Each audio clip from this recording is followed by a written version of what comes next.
He refused shortcuts and stayed honest at work, in the sprawling, competitive landscape of a modern metropolis, where ambition often overshadowed principle. There worked a man named Leo.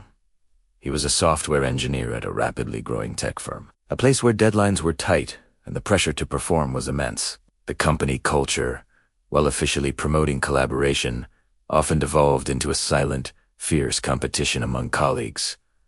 Cutting corners was not just common, it was an unspoken survival tactic. Projects were frequently rushed to completion with buggy code, temporary fixes, and patched-over security vulnerabilities, all in the name of media-aggressive timelines set by upper management. The prevailing wisdom was to ship it now, fix it later, a mantra that grated against Leo's very core. Leo was different. He was a craftsman in a factory of mass production. He believed that the quality of his work was a direct reflection of his own character. When assigned a new feature, he wouldn't just build the quickest possible version. He would meticulously plan the architecture.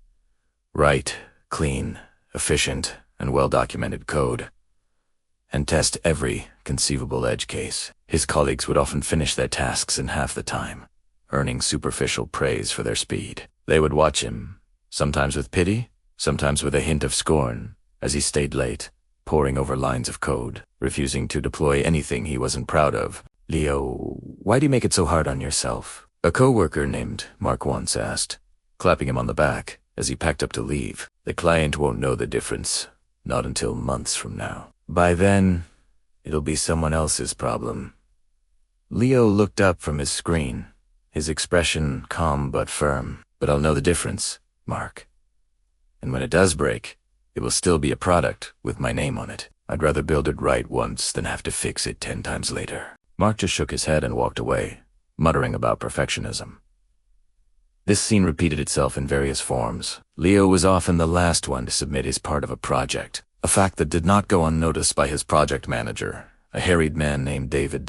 Under constant pressure from his own superiors, initially saw Leo's thoroughness as a bottleneck. He would frequently stop by Leo's desk, his tone laced with impatience, urging him to speed up. One afternoon, the company was on the verge of launching a major update for its flagship product. The entire team had been in crunch mode for weeks. The final piece of the puzzle was a complex data migration script. The task was assigned to a senior engineer who, under immense pressure, took a massive shortcut, disabling several data integrity checks to make the script run faster. He tested it on a small sample dataset. It seemed to work, and he gave the green light. Leo, whose own module interacted with this data, had a gut feeling that something was wrong. He spent his evening, unpaid and unasked, creating a simulation of the full-scale migration on a local server. His simulation crashed spectacularly, revealing that the shortcut would lead to catastrophic data corruption for a significant percentage of their users. He immediately documented his findings, including the exact lines of problematic code and a detailed explanation of the potential impact. He knew bringing this up would delay the launch, an act considered almost sacrilegious at the company. It would also mean publicly pointing out a senior colleague's mistake. He hesitated for a moment. The temptation to stay silent and let the chips fall where they may was strong. It wasn't his direct responsibility, after all.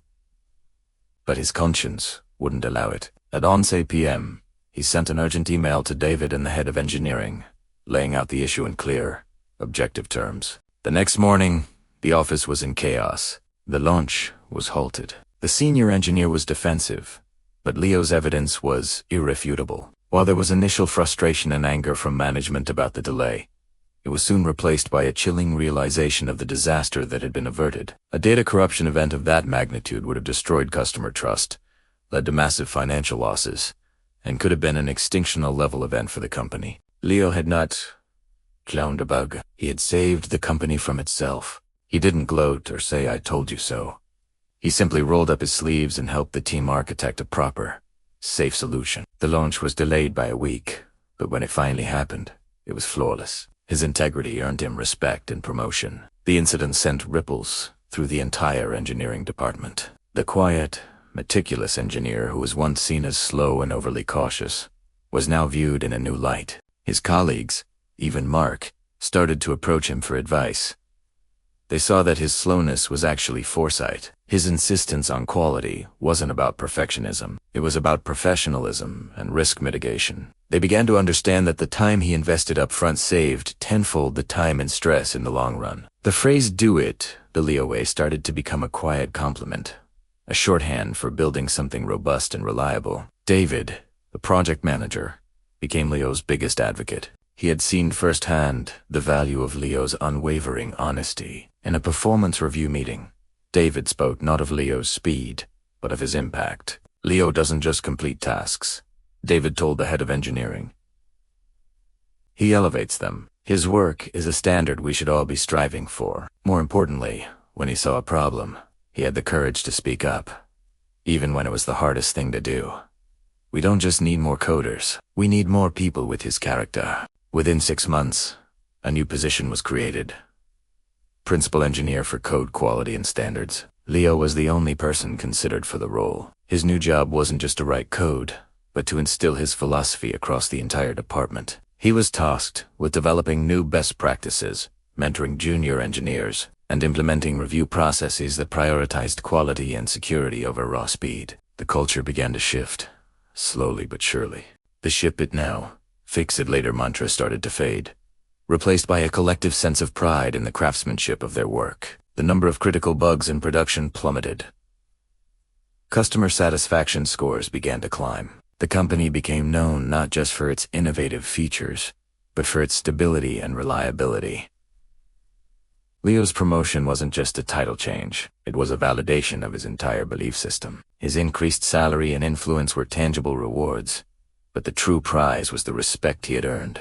It wasn't a respect born of fear or authority, but a genuine admiration for his steadfast principles. He had proven that integrity was not a liability in the fast-paced world of tech, but a strategic asset. His refusal to compromise had initially seemed like a career-limiting move, a lonely path that put him at odds with the prevailing culture. But in the end, it was the very thing that distinguished him and propelled him forward. He had played the long game, investing in a currency that never devalues: trust.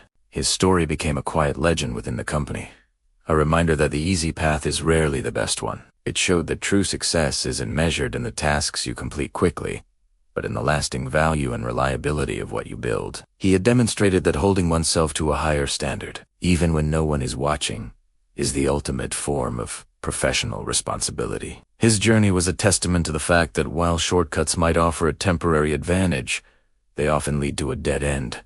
Honesty, diligence, and a commitment to quality are the foundations of a career that not only succeeds but endures. Character always pays off.